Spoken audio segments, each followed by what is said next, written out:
আসসালামু আলাইকুম রহমতুল্লাহি ওয়া বারাকাতুহু। আমি এইচ.এম. মুস্তাফিজুর রহমান, পল্লী চিকিৎসক, মা ও শিশু রোগের বিশেষ প্রশিক্ষণ প্রাপ্ত।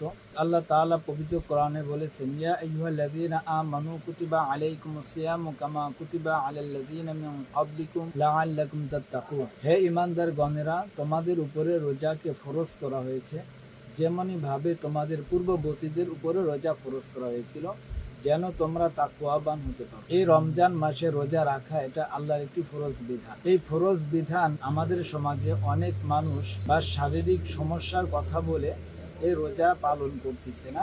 রোজা পালন করলে আমাদের শারীরিক কি উপকার হয় এবং স্বাস্থ্য বিজ্ঞানে বা আধুনিক চিকিৎসা বিজ্ঞানে এই রোজার গুরুত্ব কতটুকু সেই সম্পর্কে আলোচনা করব।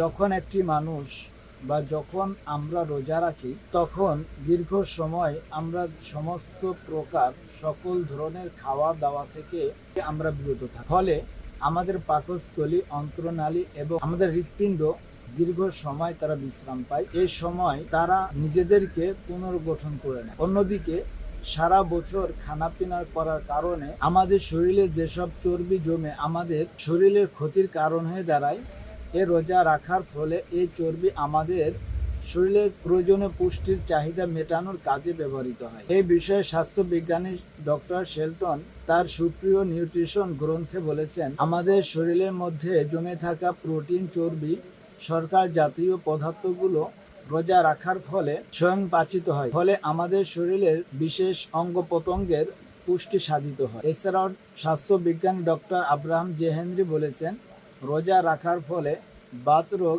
বহুমূত্র রোগ, অজীর্ণ এবং হৃদরোগে মানুষ কম আক্রান্ত হয়। আমাদের সমাজে অনেকেই দেখা যায় না খেয়ে থাকতে পারে না, এই জন্য তারা রোজা রাখে না। এই বিষয়ে ডক্টর আইজাক জেনিংস বলেছেন, যারা আলস্য ও গোঁড়ামির কারণে এবং অতি ভোজনের কারণে তাদের সংরক্ষিত জীবনী শক্তিকে ভারাক্রান্ত করে দিনে দিনে নিজেদেরকে আত্মহত্যার দিকে নিয়ে যায়, রোজা তাদেরকে এই বিপদ থেকে হেফাজত করে। এছাড়াও গবেষণায় দেখা গেছে, যারা পেপটিক আলসারের রোগী তারা যদি রোজা পালন করে তাহলে দেখা যায় যে তারা বেশি স্বাচ্ছন্দ্য বোধ মনে করে। এছাড়াও আমাদের সমাজে অনেক মানুষ আছে যারা কিডনির সমস্যা আক্রান্ত। এই রোজা পালন করলে বা রোজা রাখলে কিডনির সমস্যাটা আরো বেড়ে যাবে, এই জন্য তারা রোজা রাখে। অথচ আধুনিক চিকিৎসা বিজ্ঞানের গবেষণায় দেখা গেছে, যদি কোনো ব্যক্তি কিডনি রোগে আক্রান্ত হয় আর সেই ব্যক্তি যদি রোজা পালন করে তাহলে কিডনিতে যে সঞ্চিত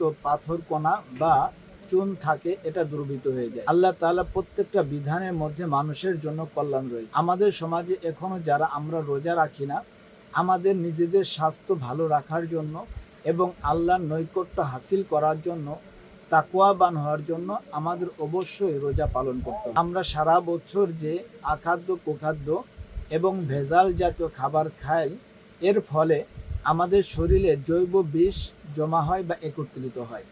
এই এক মাস রোজা রাখার ফলে আমাদের শরীর থেকে জৈব বিষ সহজে দূরীভূত হয়ে যায়। এই জন্য আসুন আমরা যারা রোজা রাখি না আমরা আজ থেকে নিয়ত করি, আমরা নিজেদেরকে ভালো রাখার জন্য অবশ্যই আমরা রোজা রাখবো এবং আল্লাহর হুকুম পালন করব।